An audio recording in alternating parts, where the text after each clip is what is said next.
tal? ¿Cómo están? Muy buenos días. Para quienes nos acaban de sintonizar, mi nombre es Jackie Redondo. Bienvenidos al grano. Hoy vamos a abordar un interesante tema con el presidente del Colegio de Periodistas, el licenciado Dagoberto Rodríguez. Muy buenos días, licenciado. Gracias por estar con nosotros. Gracias a usted por invitarme.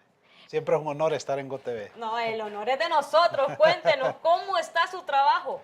Pues bien, ahí es lo que va, el día a día, mucha actividad con esto de la caravana, el tema de la situación en Colón. No, la agenda informativa está muy cargada. Nosotros trabajamos en temas de agenda propia, temas exclusivos, un poco de temas de investigación, nuestro equipo aquí en Tegucigalpa, de modo que estamos en eso, trabajando día a día en esos temas. Hay muchos temas ahí que pronto van a salir a luz y que van a generar un poco de ¿Alguna pista? No sé. controversia. No, No, más que todo temas relacionados con la corrupción, que es lo que afecta mucho al país, y hay otros asuntos que no podemos adelantar. Ay, pero ya nos contaste, viene algo bueno entonces en Sí. los próximos días. ¿Cómo le hace usted para estar trabajando en la prensa, en Diario La Prensa y también como presidente del Colegio de Periodistas? Sí, es un poco complicado. Hay veces hay que apartar un poco de tiempo porque sí, el hecho de estar en el Colegio de Periodistas demanda tiempo. Sin embargo, hemos llegado a un acuerdo con la Junta Directiva en el sentido de que mi prioridad es el diario, porque de eso vivo. O sea, trabajo ahí, me gusta lo que hago. Soy el responsable aquí en Tegucigalpa de la prensa. Tenemos un pequeño grupo de compañeros que trabajamos básicamente en temas de investigación, temas a profundidad. Entonces, son temas que llevan un poco de tiempo, que hay que investigar, hay que pedir solicitudes de información. O sea, no es de un día para otro. Eso nos da un poquito más de respiro y podemos compaginarlo un poquito con el trabajo del Colegio de Periodistas. Bueno, imagínense, es un arduo trabajo día con día. Nosotros no tenemos hora de entrada, hora de salida. Y la pregunta aquí es, ustedes ahora están en televisión también. Estamos en televisión. La prensa, creo, es un diario líder, un diario innovador, un diario que ha ido marcando la pauta en el periodismo escrito nacional. De hecho, cuando surgió el Internet, Diario La Prensa fue de los primeros diarios que tuvo su página web. Empezó a trabajar sus notas diarias en Internet y ha ido evolucionando. Ha mejorado mucho y no, somos líderes y realmente en el tema de la cobertura igualmente también somos líderes en cobertura noticiosa. Bueno, ya nos echó algo aquí, nos dice que en los próximos días se viene Sí. algo fuerte contra los corruptos. ¿Cómo le hacen para conseguir esas exclusivas? Mucho trabajo de investigación, mucho contacto. Creo que la clave de un periodista es contactos. El periodista que no tiene contactos tiene problemas. Y más es un tema, el que trabaja en temas de investigación. Entonces, mucho contacto, mucha reunión con gente. Hay veces que no necesariamente es que uno va a hacer una entrevista, sino que se reúne con sus fuentes, habla, conversa, la fuente le da algunas pistas y uno va empezando a tejer la información hasta convertirlo en una noticia. ¿En alguna ocasión se ha sentido que le han coartado su libertad de expresión?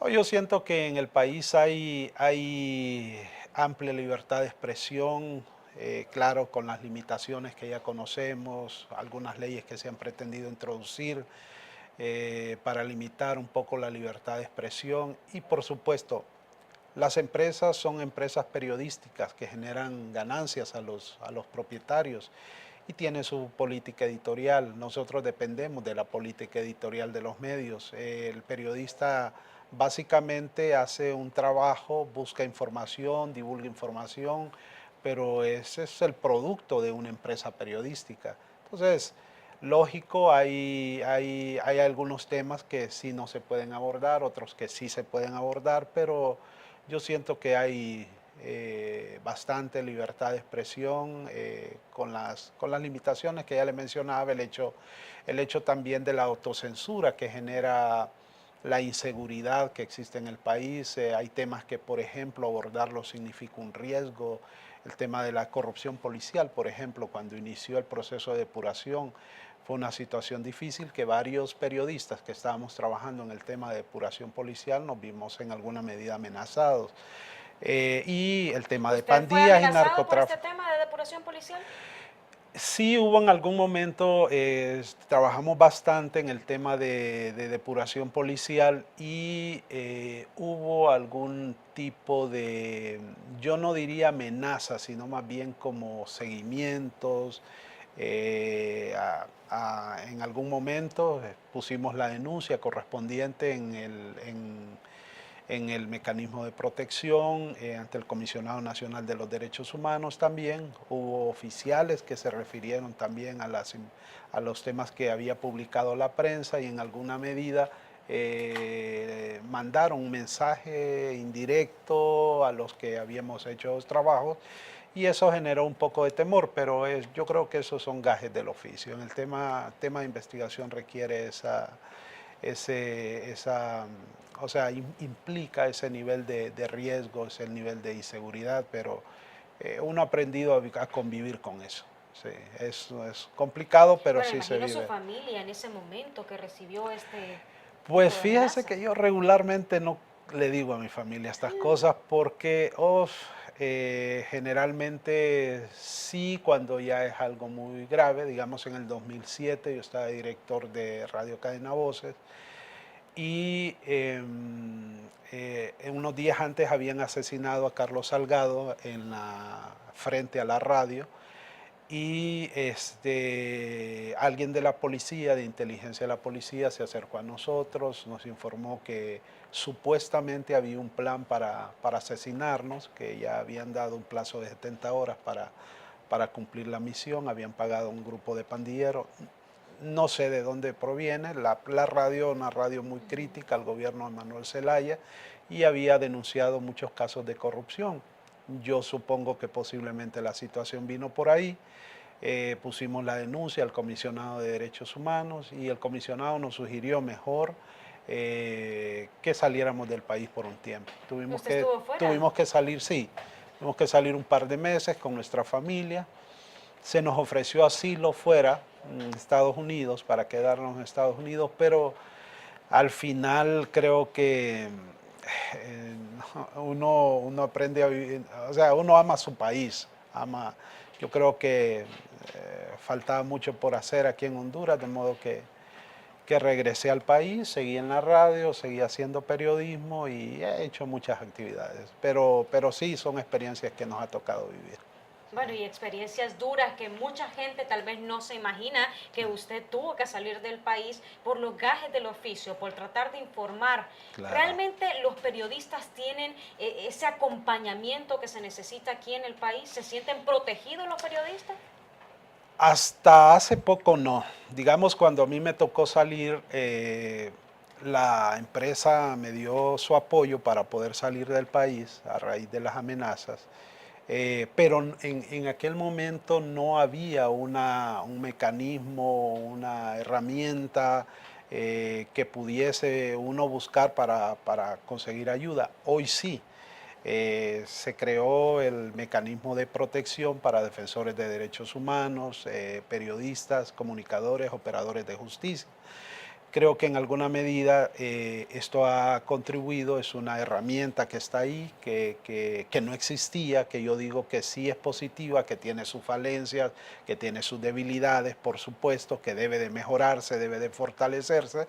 Sin embargo, está ahí y puede ayudar. Digamos, en el caso, ahorita hay más o menos 67 periodistas y comunicadores sociales que están amparados en el mecanismo de protección, es decir, gente que está siendo amenazada, intimidada en el país a razón de su trabajo y que ha solicitado medidas de protección, gente que se le da, por ejemplo, escolta, se les instala sistemas electrónicos en sus viviendas, se les da seguimiento, se les pone botón de pánico, vehículos blindados, es una serie de recursos que permiten al periodista de alguna medida protegerse.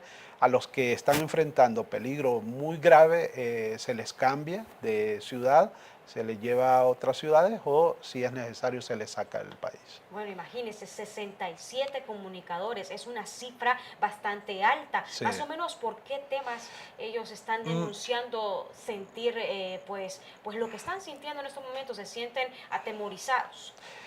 Básicamente son amenazas a muerte por el trabajo. Hay gente que trabaja, muchos trabajan en el interior del país y gente que por alguna medida, por algún motivo de su trabajo, alguna denuncia de corrupción, de crimen organizado, entonces han venido muchas amenazas, muchas intimidaciones, llamadas.